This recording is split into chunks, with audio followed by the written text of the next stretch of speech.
So hi everyone, today we'll be discussing regarding this lumbar plexus. So in the previous two videos I discussed regarding the cervical plexus as well as the brachial plexus. So today we'll be going with the anatomy of lumbar plexus. So lumbar, there are generally 5 lumbar vertebrae, right? So lumbar plexus is also formed from those spinal segments, that is spinal segment L1, spinal segment L2, spinal segment L3, spinal segment L4. And in some books it is also written that L5 also takes part in the formation of lumbar plexus. So we'll come to it in a minute later. Now L1 and this is L2 spinal segment. These are not vertebral segments, these are spinal segments, right? So I prefer you to remember this lumbar plexus through a mnemonic. It is I2, in the sense there are two nerves which are standing with the first letter I, right? I2 golf.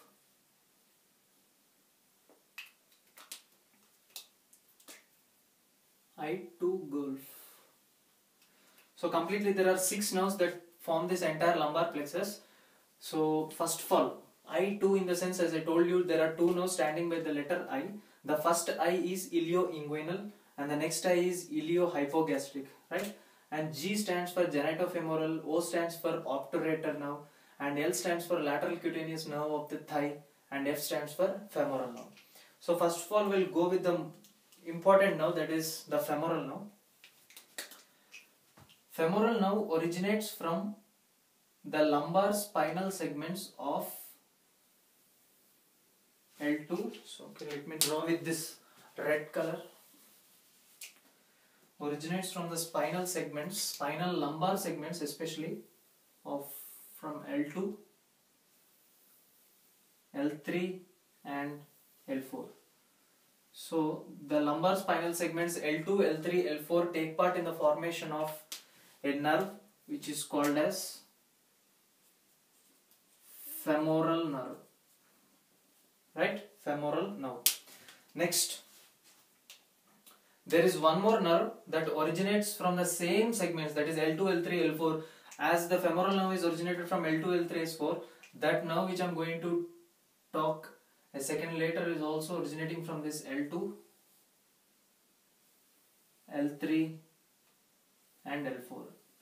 And this nerve is not named as femoral nerve, but it is named as obturator nerve. Obturator nerve. So as we see here, F is finished, the femoral nerve, and O is also finished, the obturator nerve, right?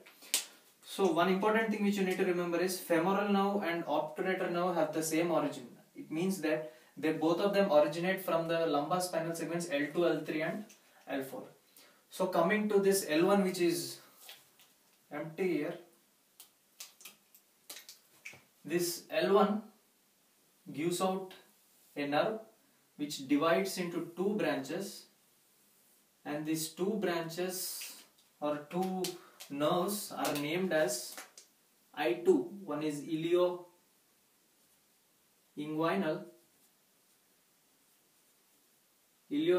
nerve, and the second is iliohypogastric nerve, right? So ilioinguinal nerve and iliohypogastric nerve are directly originating from the lumbar spinal segment L1, whereas femoral and obturator nerve, both of them are originating from L2, L3 and L4. So coming here, the two eyes are finished, right? Next, coming to lateral cutaneous nerve of the thigh. From L2 and from L3, directly two nerves combine together to form L2 and L3, right? Two nerves from L2 and L3 join together to form lateral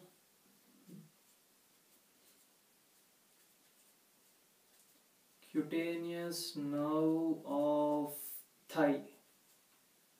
Cutaneous, in the sense, you need to understand what is exactly meant by cutaneous. Cutaneous in the sense it gives supply to the skin on the lateral side of the thigh, right? So we'll come back to it a bit later.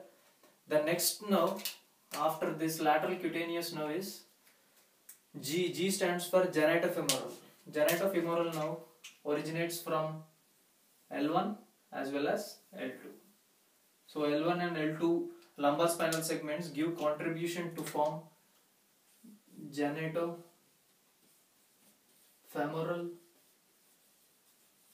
nerve.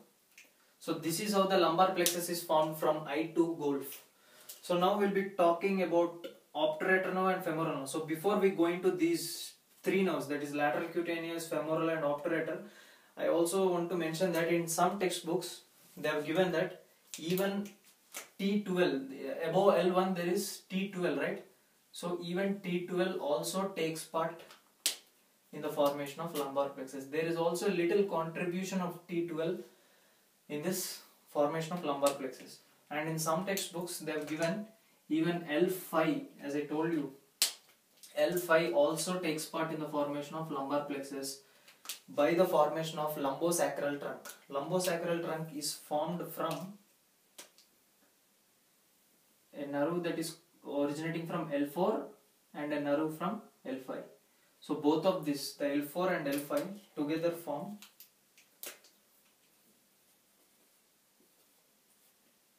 lumbosacral trunk, right? So principally you need to remember these four lumbar spinal segments and the nerves that originate from these lumbar spinal segments for the formation of lumbar plexus. So now we'll be discussing regarding the obturator nerve, the femoral as well as the lateral cutaneous nerve of the thigh.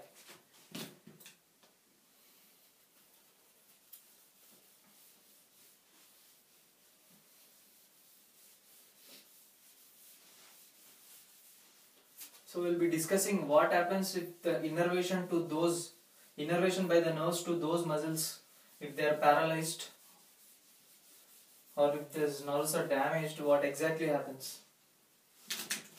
So as I told you, first we'll be discussing regarding the femoral nerve.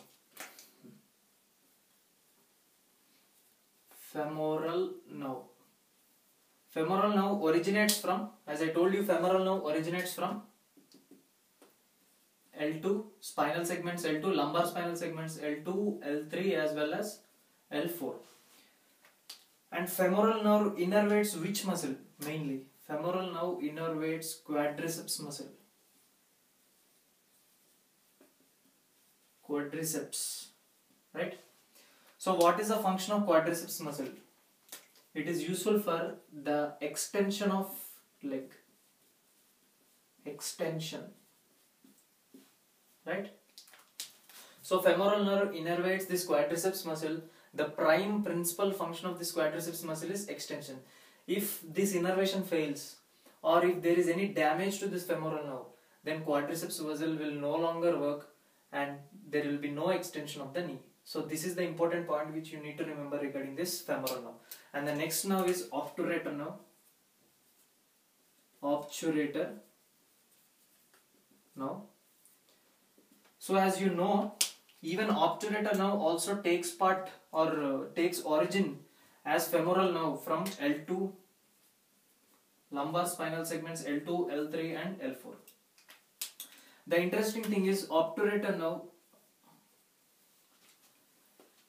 gives innervation to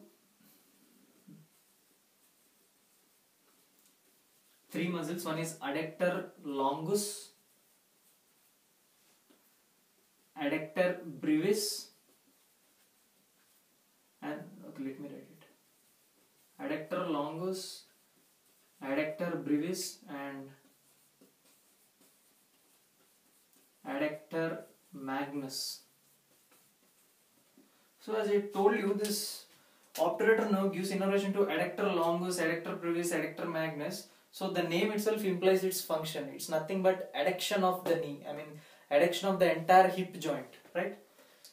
So adduction of hip joint is its prime function. Adduction of hip. So there is no need to tell if there is a palsy or if there is a damage for this obturator nerve. Obviously this adductor longus, adductor brevis, adductor magnus are no longer under the control of this nerve. So there is no adduction of the hip, right? And finally, speaking about lateral cutaneous nerve of the thigh, there is no such clinical importance, but just you need to remember the name itself implies lateral cutaneous nerve of the thigh. It innervates the thigh on the lateral side, right? And cutaneous, as I mentioned, it is cutaneous nerve, so it innervates the skin on the lateral part of the thigh. So this is what is lumbar plexus, and these two are the clinical features of this, or clinical characteristics of this lumbar plexus. So thank you, and please subscribe my channel, Medico Tutorials. Signing off. Thank you.